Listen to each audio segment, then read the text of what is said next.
আজকে আমরা মুসলমান, আমার বাবা ছিল মুসলমান, আমার দাদা ছিল মুসলমান, আর আমরা হয়েছি আগা কাটা মুসলমান।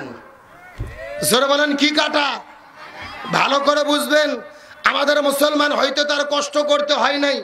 আমাদের বাবারা 200 টাকাতে ওস্তাদ ধরে নিয়ে এসে বিসমিল্লাহ বলে আগা কেটে দিয়েছে, আমরা মুসলমান হয়েছি। এর রাজশাহীর মুসলমান, যুগে যুগে পৃথিবীতে ইসলাম এত সহজে আসে নাই। ইসলাম এসেছে শাহাদতের রক্তের উপরে ভর করে।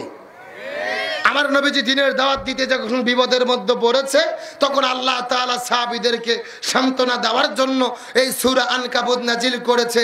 চিৎকার করে বলেন আল্লাহু আকবার।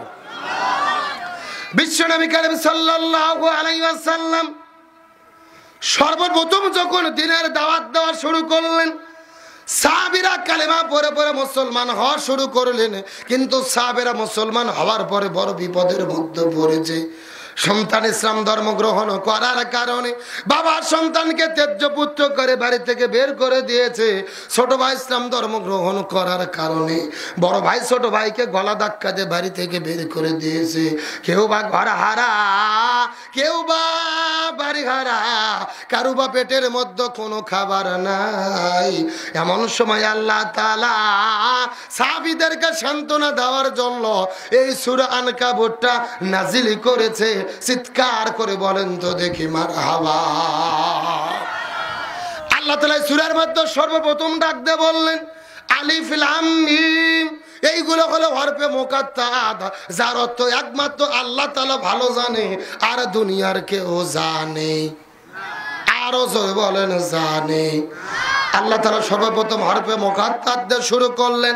2 নম্বর আয়াতে আল্লাহ তাআলা কত চমৎকার করে বললেন আসিবান নাসু আইয়ুতরাকু আইয়াকুলু।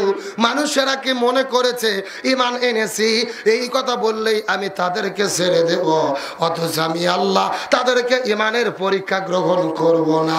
ওয়ালাকাদ ফাতান্নাল্লাযীনা মিন ক্বাবলিহিম। অথচ ইতিপূর্বে পৃথিবীর জমিনে যত নবী রাসূল বিদায় নিয়ে চলে গেছে, আমি আল্লাহ তাআলা তাদের ঈমানের পরীক্ষা গ্রহণ করেছি। সুতরাং জেনে নাও কিয়ামত পর্যন্ত ঈমানের দাবি যারা করবে, আমি আল্লাহ অবশ্যই অবশ্যই তাদেরকে ঈমানের পরীক্ষা গ্রহণ করব। সুবহানাল্লাহ বলেন। আল্লাহ তাআলা বলতেছে মানুষেরা কি মনে করেছে ঈমান এনেছি, এই কথা বললেই আমি তাদেরকে ছেড়ে দেব, অথচ আমি আল্লাহ তাআলা তাদের ঈমানের পরীক্ষা গ্রহণ করব না।